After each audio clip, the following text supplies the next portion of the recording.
Pelajaran tematik, tema 2, subtema 1, pembelajaran 4, kelas 4. Assalamualaikum warahmatullahi wabarakatuh. Selamat pagi semua anak-anak ibu kelas 4.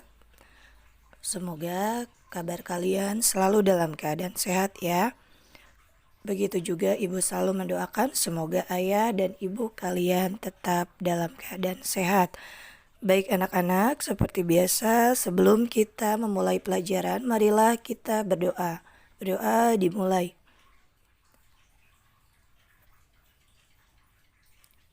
Berdoa selesai. Baiklah anak-anak, tujuan pembelajaran kita hari ini yang pertama adalah kalian dapat menjelaskan antara hak dan kewajiban di rumah. Yang kedua, siswa mampu menjelaskan kegiatan ekonomi di masyarakat ya, baik di perkotaan atau di pedesaan. Sekarang kita buka bukunya tematik 2 pembelajaran 4 halaman 27 ya, yang ayo belajar. Energi yang digunakan pada gambar di samping itu adalah energi listrik ya. Energi listrik merupakan energi yang serbaguna karena dapat membuat berbagai peralatan elektronik bekerja seperti televisi, radio, lemari es, lampu, penanak nasi, setrika, dan kipas angin. Buka lagi bukunya halaman 28. Energi listrik itu sangat membantu meringankan pekerjaan sehari-hari. Tentunya pekerjaan rumah tangga ya. Bisa menjadi lebih ringan jika dikerjakan menggunakan peralatan elektronik. Jadi energi listrik juga berguna untuk hiburan ya. Seperti televisi, radio, dan komputer dapat menyala karena ada energi listrik. Jadi salah satu manfaat energi listrik ibu ingatkan yaitu meringankan pekerjaan rumah tangga ya. Dilanjut lagi ke halaman 29. Sekarang kewajiban di rumah. Jadi menghemat penggunaan listrik itu adalah salah satu kewajiban kita di rumah.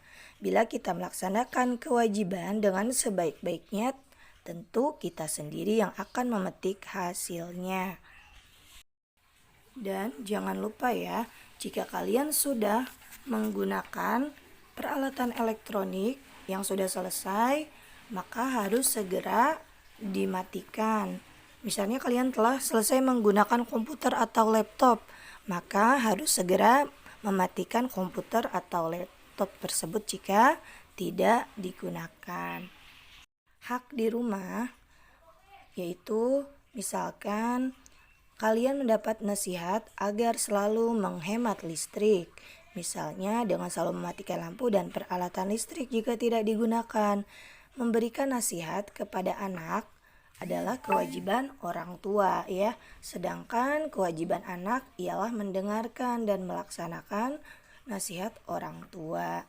Jadi setiap anak tentu memiliki hak. Hak masih ingat ya yang kemarin?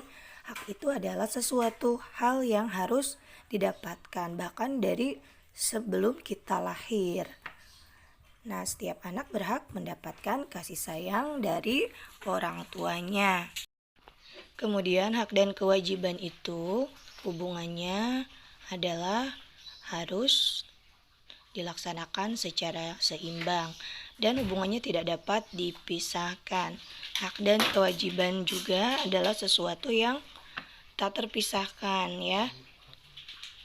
Dari kewajiban muncul hak dan sebaliknya dari hak muncul kewajiban. Contohnya setelah kalian belajar juga terus membantu ibu.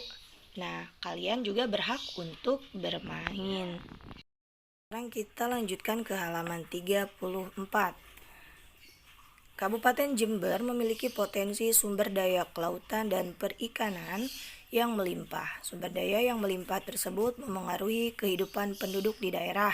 Sebagian besar penduduk bekerja sebagai nelayan dan melakukan kegiatan ekonomi yang berhubungan dengan perikanan.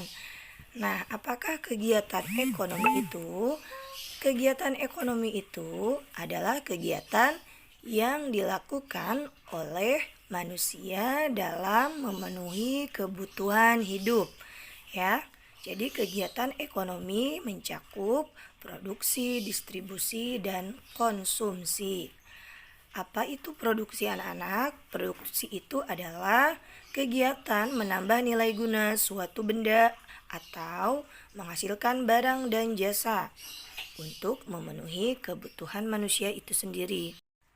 Contohnya seperti pengrajin kayu yang mengolah kayu menjadi berbagai kerajinan atau patung kayu. Nah, sekarang yang kedua kegiatan distribusi, yaitu kegiatan penyaluran barang hasil produksi dari tempat penghasilan barang melalui para agen dan pedagang agar sampai ke konsumen. Jadi kalau pengrajin kayu tadi itu adalah kegiatan produksi, maka pengrajin kayu jika menyalurkan hasil kerajinannya ke pasar atau ke toko, itu namanya kegiatan distribusi. Nah, untuk yang ketiga ada konsumsi. Konsumsi adalah kegiatan menggunakan atau menghabiskan barang dan jasa. Sebagai contoh, kita membeli patung kayu yang tadi sudah didistribusikan ya, dijual di toko kerajinan, kemudian memajangnya di ruang tamu sebagai hiasan rumah. Nah, itu kegiatan konsumsi. Tetapi orang yang menggunakan atau mengonsumsi barang disebutnya adalah konsumen, dan orang yang melakukan distribusi itu adalah termasuk disebutnya distributor. Begitu anak-anak kira-kira. Halaman 35. Kegiatan ekonomi dan sumber daya alam. Jadi, keberadaan sumber daya di suatu tempat akan memengaruhi kegiatan ekonomi masyarakat setempat. Ya, jadi sumber daya alam yang tersedia merupakan karunia Tuhan yang bisa dimanfaatkan manusia dalam memenuhi kebutuhannya. Jadi, kondisi alam juga sangat mempengaruhi kegiatan ekonomi masyarakat yang tinggal di tempat tersebut, ya. Sekarang kita lanjutkan untuk masyarakat pedesaan. Kegiatan ekonomi pada masyarakat pedesaan itu sangat bervariasi. Ada yang masyarakat hidupnya di daerah pedalaman, pegunungan, dan di daerah pantai. Daerah pedalaman dan pegunungan. Masyarakat di daerah pedalaman dan pegunungan hidup dengan memanfaatkan kondisi alam untuk melakukan kegiatan ekonomi demi kelangsungan hidupnya. Hal ini pun bergantung pada kondisi alamnya, apakah kondisi alamnya tandus atau subur. Jika daerahnya subur, maka masyarakat pedalaman hidup dengan bertani dan berkebun. Jenis pertanian biasanya ditanami seperti padi dan palawija. Sementara itu, jenis tanaman perkebunan itu adalah karet, kopi, teh, dan cengkih. Untuk masyarakat dari pegunungan, rata-rata mereka menjadi petani di ladang. Petani di ladang akan menghasilkan sayur-sayuran, di antaranya adalah kol, sawi, buncis, dan wortel. Pada daerah yang tandus dan kering dan kurang subur, orang pasti enggan atau malas untuk bercocok tanam. Jadi masyarakat yang tinggal di daerah tandus biasanya memanfaatkan tanahnya untuk pembuatan batu bata, genting, dan kerajinan tanah liat seperti di gambar 1.41 ya. Dari hasil kerja tersebut, maka mereka kemudian melakukan kegiatan ekonomi, yaitu dengan memasarkan hasil kerjanya atau hasil karyanya dan mendistribusikan. Kemudian daerah pantai, masyarakat di daerah pantai biasanya melakukan kegiatan untuk kelangsungan hidupnya sebagai nelayan ya. Kemudian para nelayan itu memasarkan ikan dan hasil tangkapannya tersebut, maka bisa terjadi kegiatan ekonomi. Untuk masyarakat perkotaan adalah masyarakat yang tinggal di kota. Dalam melangsungkan hidupnya, umumnya mereka tidak terlalu bergantung pada sumber daya alam, seperti halnya petani atau nelayan. Masyarakat kota bersifat heterogen, artinya mereka melakukan kegiatan ekonomi dalam berbagai bidang usaha, antara lain di bidang perdagangan dan perindustrian. Ya, seperti kalian, ayahnya banyak yang bekerja di perindustrian ya. Perdagangan adalah kegiatan menjual dan membeli barang atau jasa untuk memperoleh keuntungan. Pihak yang menjual barang disebut penjual dan yang membeli disebut pembeli. Masyarakat kota banyak yang berdagang dengan membuka warung atau toko. Kemudian perindustrian itu sendiri ialah kegiatan mengolah barang dengan menggunakan sarana atau peralatan mesin. Perindustrian mengolah bahan mentah menjadi barang jadi. Misalnya, industri karet mengolah karet menjadi bahan mobil. Karet adalah contoh bahan mentah atau bahan bakunya ya, sedangkan ban mobil adalah contoh barang yang sudah jadi. Tentunya masyarakat perkotaan banyak yang bekerja di bidang industri. Mereka ada yang bekerja sebagai manajer, tenaga administrasi di perkantoran, atau tenaga ahli di pabrik. Baiklah anak-anak, untuk tugas kalian mengerjakan, ayo lakukan halaman 31 dan ayo mengamati halaman 36.